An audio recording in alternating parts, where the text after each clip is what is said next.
dikisahkan ada seorang lelaki berangkat ke medan perang untuk berjihad fi sabilillah. Hadisnya sahih.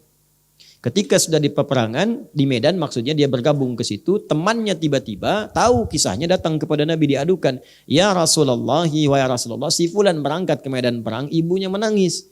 Rupanya ibunya belum ridho dia berangkat, ada yang belum tuntas. Apa yang terjadi? Jihad fisabilillah ke medan perang itu tinggi nilainya surga kalau benar niatnya lurus. Tapi ternyata ditarik oleh Nabi, dipanggil.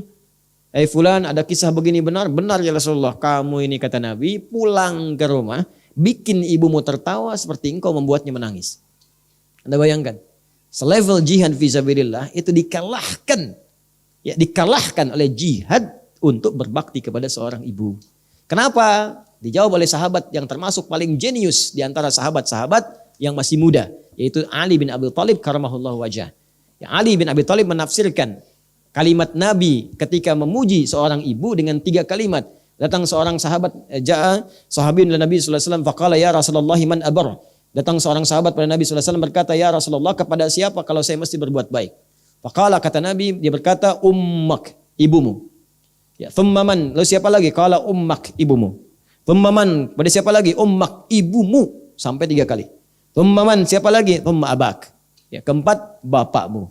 Disebutkan berapa di situ? Ibu 3 kali. Bapak sekali. Ya, berapa bu? Ibu berapa kali? 3 kali. Bapak berapa? Sekali. Nah, cuma bagaimana memahami hadis ini? Jangan salah paham. Tidak bisa dengan terjemah aja langsung disimpulkan. Seorang anak di sekolah madrasah belajar hadis ini. Pulang ke rumah bapaknya tahu, ditanya, "Apa yang kamu pelajari?" "Hadis berbuat baik, Pak." "Sebutkan hadisnya." "Qala ummu," ibumu. Kemudian ibumu, kemudian ibumu, kemudian bapakmu. Ibu berapa kali disebutkan? 3 kali, Pak. Ya, bapak berapa? Sekali. Ya, berarti ibu harus berapa? 3. Bapak berapa? 1. Baik. Ibumu berapa? Ya. Kasih tahu ibu di dapur itu. Angkatlah anak itu ke dapur dengan misi menyampaikan ibu mesti 3, ayah 1. Wah. Begitu ibu sedang dilihat, dia sedang mengiris wortel, ya kan? Lalu apa yang terjadi? Nanti kita lanjutkan kisahnya di lain waktu. Ditafsirkan oleh sahabat Ali bin Abi Thalib cara memahaminya karena ibu pernah berjihad untuk anak 3 kali yang tidak pernah dilakukan oleh bapak. 3 ini yang menjadikan jihad ibu istimewa. Sampai mengalahkan jihad anak yang baru sekali ke medan perang. Jadi bayangkan jihadnya 3 kali. Apa saja itu? Fi dhulumatin thalas. 3-3-nya gelap, sulit. 1 saat mengandung. 2 melahirkan. 3 menyusui, memberikan ASI. Itu yang tidak bisa dilakukan oleh seorang lelaki, semuanya perempuan.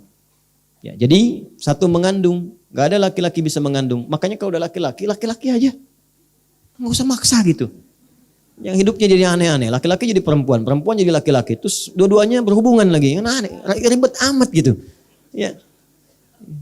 Mau lu suka saya, lu cinta kamu gitu. Terserahlah pokoknya. Tapi kalau laki-laki, laki-laki. Perempuannya perempuan. Terus kita doakan tuh. Kita doakan jadi baik-baik. Itu gak usah dicela. Doakan yang baik-baik. Sampaikan. Kemudian yang kedua, melahirkan.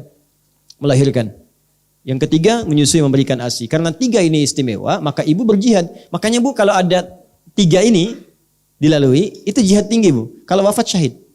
Perempuan yang sedang mengandung kemudian meninggal syahid. Syahid. Kalau mengandungnya diniatkan karena Allah.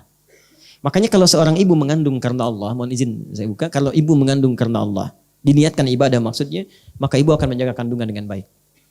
Makanya dalam Al-Quran ada ayat-ayat bimbingan bagi perempuan yang tengah mengandung. Ada doa, Quran surah ke-7 ayat 189.